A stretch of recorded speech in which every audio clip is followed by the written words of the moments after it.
Okay, this is just a quick video to talk about something I talk about a whole lot with 6000 series watches, which is lower mainspring arbor port wear. I mean, I mention it in every single video pretty much because all these watches show this wear.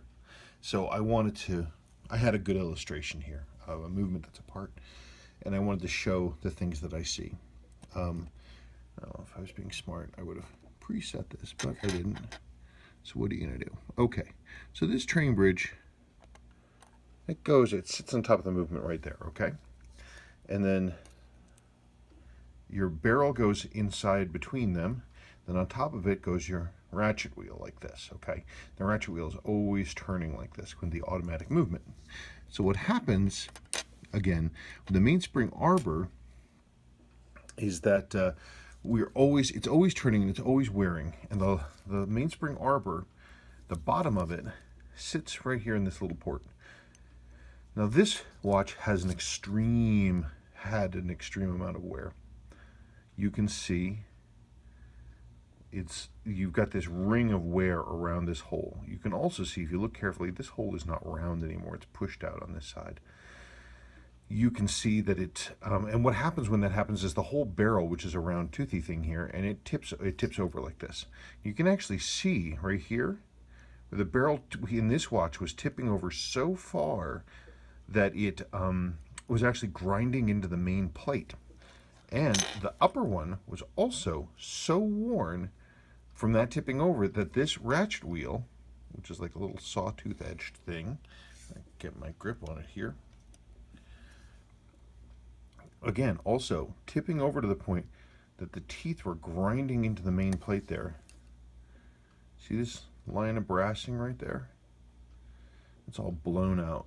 I marked that so I could see the side that's blown out on. But that's the thing that you see with these, and it's so, I mean, look, it's wearing on the underneath of the train bridge here too, on the opposite side. So it's grinding on the top here and on the bottom here, because the whole thing is tipping over.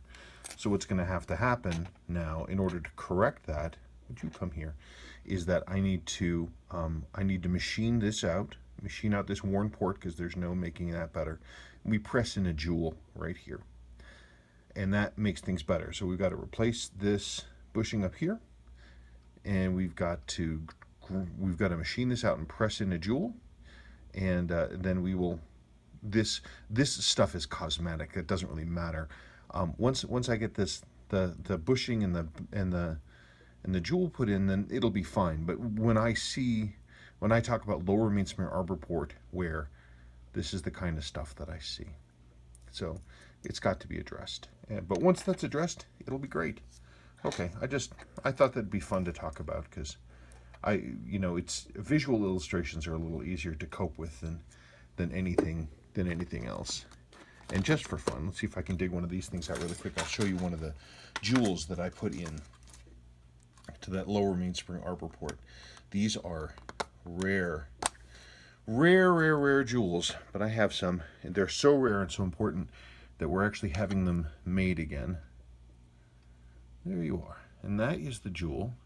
Sorry about my dirty finger. I wash my hands after this. I clean this all up and use that special soap the mechanics use, and it takes all this gruck out. But when I take watches apart, you'd be amazed how dirty they are. God, they're so dirty. Anyway, there's the jewel right there.